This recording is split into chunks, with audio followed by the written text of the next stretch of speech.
الحمد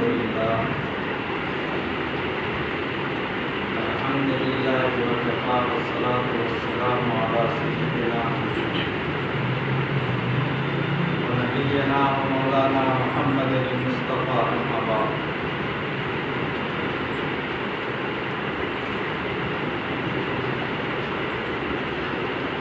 محترم ناظرین صاحب اور علماء کرام، عزیز طلباء، اللہ کا بڑا کرم اور احسان ہے کہ آپ جیسے علماء اور طلباء کے درمیان چند لمحے گزارنے کا اللہ نے موقع کرتے ہیں۔ آپ سب لوگ سفر کر کے یہاں پہنچے، طلباء بھی اپنے گھر سے سفر کر کے آئے ہیں اور علماء بھی اپنے گھروں سے سفر کر کے آئے ہیں، اور بغیر سفر کے کوئی منزل نہیں۔ گھر بیٹھے کبھی کنواں نہیں آتا، کنواں کے پاس انسان کو جانا۔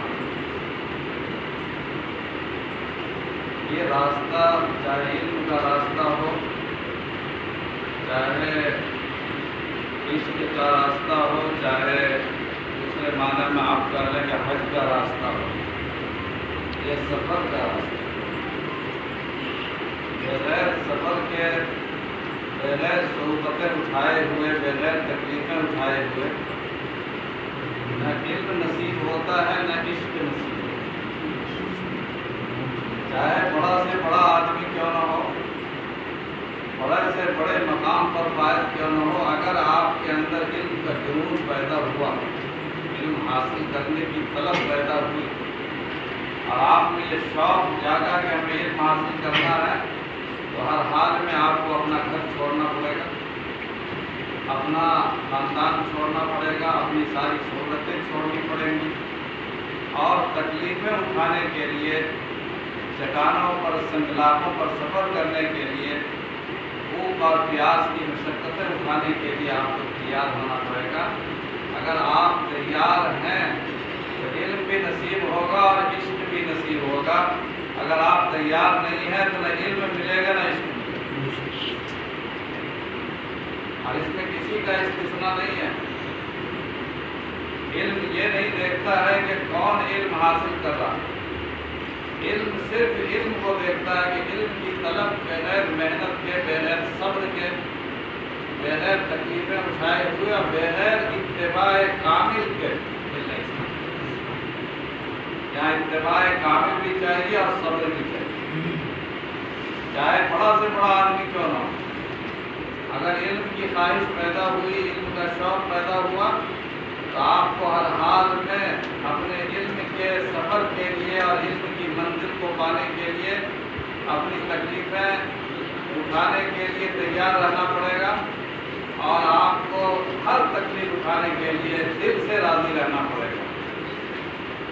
میں مثال میں اس طالب علم کا نام پیش کروں گا جس کا تذکرہ قرآن کریم میں ہے، اور اس استاد کا نام پیش کروں گا جس کا تذکرہ قرآن کریم میں ہے۔ استاد علم کا نمائندہ تھا، اور شاگرد علم کا نمائندہ تھا، اور استاد عشق کا نمائندہ تھا۔ سورہ کہف کی تلاوت کرتے حضرت موسیٰ علیہ السلام کا تذکرہ موجود ہے۔ حضرت موسیٰ کو ایک جلیل القدر پیغمبر کے طور پر ہم سب جانتے ہیں کہ حضرت موسیٰ صاحب شریعت پیغمبر تھے، صاحب کتاب پیغمبر تھے، اور حضرت موسیٰ کی کتاب تورات اپنے وقت کی سب سے مستند کتاب تھی، سب جانتے ہیں۔ لیکن قرآن کریم نے حضرت موسیٰ کا ایک طالب علم کے طور پر بھی تذکرہ کیا۔ حضرت موسیٰ بحیثیت طالب علم، اور یہ طالب علمی انہوں نے 13 سال، 14 سال اور 20 سال کی عمر میں اختیار نہیں کی تھی، بلکہ یہ طالب علمی انہوں نے اس وقت اختیار کی تھی جبکہ وہ منصب نبوت پر فائز ہو چکے تھے۔ وہ صاحب شریعت پیغمبر تھے، صاحب کتاب پیغمبر تھے، اور ان کی پیغمبری اور رسالت کا چرچا دنیا بھر میں تھا۔ اگرچہ کہ وہ صرف بنی اسرائیل کے پیغمبر تھے، لیکن بنی اسرائیل چونکہ علم کی حامل جماعت تھی اور علم کا حامل خاندان تھا، اس کی بنیاد پر اس کی شہرت پوری دنیا میں تھی۔ تو اللہ تعالیٰ نے جب حضرت موسیٰ علیہ السلام کے دل میں یہ خیال پیدا کیا کہ مجھے علم حاصل کرنا چاہیے، مجھے ایک ایسا علم جو اللہ نے ان کو عطا نہیں کیا۔ ہر نبی کو ہر علم عطا اللہ نے نہیں فرمایا۔ جو علم اللہ نے حضرت موسیٰ علیہ السلام کو نہیں دیا تھا، حضرت موسیٰ کے دل میں بعض حالات کے تحت ایک اس کا پس منظر ہے، اس پس منظر کے تحت جب خیال پیدا ہوا کہ ہم اس علم کو حاصل کریں جو اللہ نے مجھے نہیں عطا کیا ہے، تو اللہ سے انہوں نے دعا مانگی، پروردگار عالم میں اس علم کو حاصل کرنا چاہتا ہوں اور اس عالم سے ملنا چاہتا ہوں جو عالم کے مجھ سے بھی زیادہ علم رکھتا ہے اور ایسی چیزوں کا علم رکھتا ہے جو میرے پاس نہیں۔ اللہ سے دعا مانگی تو اللہ تعالیٰ نے فرمایا کہ یہ علم جب حاصل ہوگا اس وقت حاصل ہوگا جبکہ آپ اپنی منزل چھوڑیں گے اور مہینوں اور ہفتوں کا پیدل سفر کریں گے اور دیہاتوں میں جائیں گے، سمندر کے کنارے جائیں گے، پہاڑی علاقے میں جائیں گے اور وہاں ایک بندہ ملے گا، اس بندے سے آپ ملیں گے تب جا کر کے آپ کو یہ علم حاصل ہوگا۔ اللہ تعالیٰ چاہتے کسی شہری میں کسی عالم سے علم حاصل کروا دیتے، لیکن ایسا نہیں۔ صاحب شریعت پیغمبر حضرت موسیٰ کو بھی مستثنیٰ نہیں کیا گیا، اور صاحب کتاب اور صاحب اعتماد اور صاحب استناد جلیل القدر رسول کو بھی اللہ نے مستثنیٰ نہیں کیا کہ بغیر صبر کے اور بغیر طلب کے علم حاصل نہیں ہو۔ تو ہم اور آپ کس کہتی ہوگی؟ ہم تو چاہیں گے بیٹھے بیٹھے سب مل جائے، مطلوبیت کے ساتھ علم حاصل ہو جائے، طلب کے بغیر علم حاصل ہو جائے۔ طلب کے بغیر آپ کھانا کھائیں گے، کھانا ہضم نہیں ہوگا۔ طلب کے بغیر کھانا کھا لیں، کھانا ہضم نہیں ہوگا۔ طلب کے بغیر عبادت کر لیں، عبادت قبول نہیں ہوگی۔ طلب کے بغیر دنیا کا کوئی کام نہیں ہوتا ہے، علم کیسے بغیر طلب کے حاصل ہوگا؟ اللہ تعالیٰ نے فرمایا کہ موسیٰ آپ سفر کریں اور ایک مچھلی ذات سفر ساتھ رکھیں۔ چنانچہ قرآن کریم نے پورا تذکرہ نقل کیا ہے کہ حضرت موسیٰ علیہ السلام نے سفر کیا، سفر کرنے کے بعد جہاں پر دو سمندروں کا اجتماع تھا، مجمع البحرین، وہاں پہنچے، کوئی آبادی نہیں، کوئی نام و نشان نہیں۔ اپنے خادم حضرت یوشع بن نون کو ساتھ میں لیا اور مچھلی کا توشہ ساتھ میں لیا، پتہ نہیں راستے میں کہاں پر کیا ضرورت پڑے گی۔ سفر کرتے کرتے اس مقام پر پہنچے اور اس مقام پر پہنچنے کے باوجود بھی وہاں پر کوئی آدمی موجود نہیں تھا، سو گئے۔ اللہ تعالیٰ نے فرما دیا تھا کہ جہاں پر یہ مچھلی غائب ہو جائے گی اور آپ کو منظر نظر آئے گا، وہاں پر وہ بندہ ملے گا۔ چنانچہ دونوں حضرات تھکے ہوئے تھے، سو گئے۔ ہفتوں کا سفر کیا تھا یا مہینوں کا سفر کیا تھا، اس کی تفصیل نہیں ملتی۔ پہاڑی علاقے کا سفر مسطح برابر سرزمین کا نہیں، پہاڑی علاقوں کا سفر کرتے ہوئے حضرت موسیٰ علیہ السلام جب پہنچے ہیں اس وادی میں، اس مجمع البحرین میں، اس سمندروں کے سنگم پر پہنچے ہیں اور وہاں پر تھک کر کے چٹانوں کا تکیہ بنا کر کے لیٹ گئے۔ خادم بھی لیٹ گیا، حضرت یوشع بن نون بھی اور اپنے بھی لیٹ گئے۔ اسی دوران اللہ تعالیٰ نے وہیں پر چشمہ حیوان تھا، چشمہ حیات تھا، اس کی کچھ چیزیں اس مچھلی پہ پڑی، جیسا کہ مفسرین نے لکھا ہے اس مچھلی میں زندگی پیدا ہوئی اور مچھلی دریا میں چلی گئی، اور جہاں جہاں سے مچھلی گزرتی تھے وہ قرآن کریم نے سرب کہا ہے کہ ایک بالکل چٹان بنتا ہوا اور سورج بنتا ہوا چلا جاتا تھا۔ اس خادم نے دیکھا اس منظر کو، لیکن اللہ تعالیٰ کی مصلحت کے حضرت موسیٰ کو وہ بتا نہیں سکے۔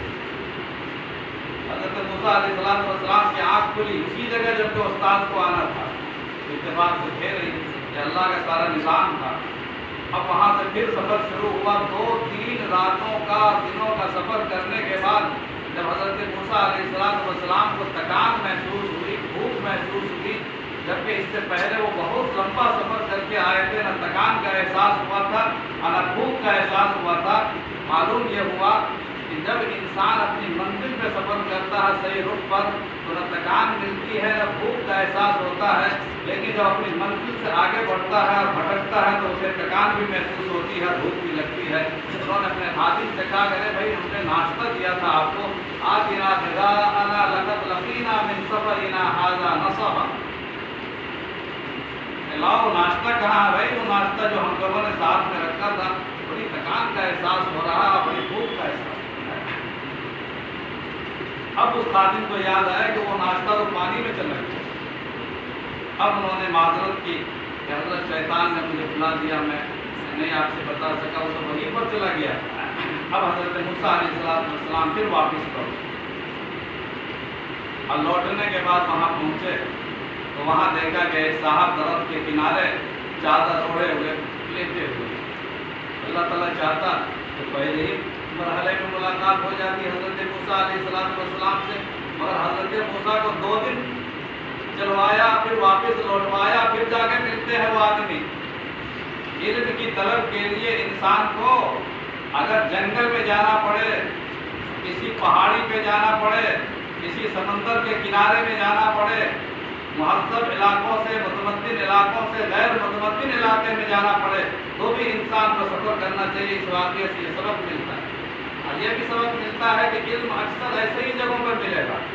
آپ چاہیں گے کہ تمدن بھی حاصل ہو اور تہذیب بھی رہے اور سہولتیں بھی ہمیں میسر ہوں اور ساری آسائشیں بھی میسر ہوں اور علم بھی حاصل ہو جائے، کہ خیالست و محالست تکلیف کو اٹھانی پڑے۔ اس لیے جو مدرسوں کا ماحول بنایا جاتا ہے شہروں میں بھی، بمبئی جیسے ملاد میں بھی جو مدرسوں کا ماحول بنتا ہے، وہ ماحول ایک ہی طرح کا ماحول ہے، چاہے آپ دیہات کے مدرسہ کو دیکھیے، چاہے بمبئی کے مدرسے، چاہے دلی کے مدرسے، ماحول وہی بنانا پڑے گا جو ماحول کے طلب اور صبر کا، جو مشقت کا ماحول، جس میں مسکینیت، جس میں کہ انسان میں یہ احساس ہو کہ ہم کچھ نہیں۔ اب حضرت موسیٰ علیہ السلام نے یہاں استاد کو دیکھا، اللہ تعالیٰ کہتا ہے کہ فَوَجَدَا عَبْدًا مِّنْ عِبَادِنَا آتَيْنَاهُ رَحْمَةً مِّنْ عِنْدِنَا وَعَلَّمْنَاهُ مِن لَّدُنَّا عِلْمًا۔ ہم نے حضرت موسیٰ علیہ السلام کی اس محنت اور مشقت بھرے سفر کے بعد ایک ایسے بندے سے ان کی ملاقات کروائی جس بندے کو ہم نے رحمت بھی عطا فرمائی اور اس بندے کو ہم نے علم بھی عطا کیا، دونوں چیز۔ آتَيْنَاهُ رَحْمَةً مِّنْ عِنْدِنَا وَعَلَّمْنَاهُ مِن لَّدُنَّا۔ تو معلوم یہ ہوا کہ استاد میں رحمت ہونی چاہیے اور استاد میں علم بھی ہونا چاہیے۔ حضرت خضر کی صفت یہ تو بندہ کیسا تھا جس کو ہم نے اپنی رحمت عطا فرمائی تھی اور ہم نے علم عطا فرمایا تھا۔ استاد میں رحمت و شفقت بھی ہونی چاہیے اور استاد میں مطالعہ بھی ہونا چاہیے، علم بھی ہونا چاہیے۔ جلاد بن کر کے کسی طالب علم کو پڑھایا نہیں جا سکتا، اور بغیر مطالعے کے بغیر علم کے محض پیار سے بھی پڑھایا نہیں جا سکتا۔ قرآن کہتا ہے آتیناہ رحمۃ من عندنا وعلمناہ من لدنا علما، ہم نے رحمت بھی اس استاد کو عطا کی تھی اور ہم نے علم بھی عطا کیا تھا۔ اب حضرت موسیٰ کی ملاقات ہوئی، سلام ہوا، سلام کلام کے بعد حضرت موسیٰ علیہ السلام نے بتایا کہ میں موسیٰ ہوں۔ حضرت علیہ السلام نے فرمایا کہ موسیٰ صاحب بنی اسرائیل والے موسیٰ، بولا کہ ہاں میں وہی ہوں۔ کہا کہ کیوں آئے ہیں؟ سب پتا تھا پہلے سے، خضر بھی بھیجے گئے تھے، موسیٰ بھی بلائے گئے تھے، یہ نہیں کہ خضر کا وہاں مکان تھا، خضر بھی کہیں سے آئے تھے، وہاں درخت کے نیچے بیٹھے ہوئے تھے، سفر کر کے آئے تھے۔ استاد کو بھی سفر کروایا جاتا ہے اور طالب علم کو بھی سفر کروایا جاتا ہے۔ اب سوال ہو، انہوں نے بتایا کہ کیا مقصد ہے، بتایا کہ حل تعلمنی مما علمت رشدا، کہ آپ مجھے وہ علم عطا فرمائیے گا جو علم اللہ نے آپ کو عطا فرمایا۔ حل تعلمنی مما علمت رشدا، آپ کو جو علم اللہ نے عطا فرمایا ہے وہ مجھے سکھائیے گا۔ حضرت خضر کو معلوم ہے کہ سکھانا ہے، حضرت موسیٰ کو بھی اللہ نے بھیجا ہے، مگر کیا جواب دیتے ہیں؟ فوراً نہیں کا قبول کر لیا کہ آ جائیے داخلہ ہو گیا۔ حضرت خضر علیہ السلام فرماتے ہیں کہ ان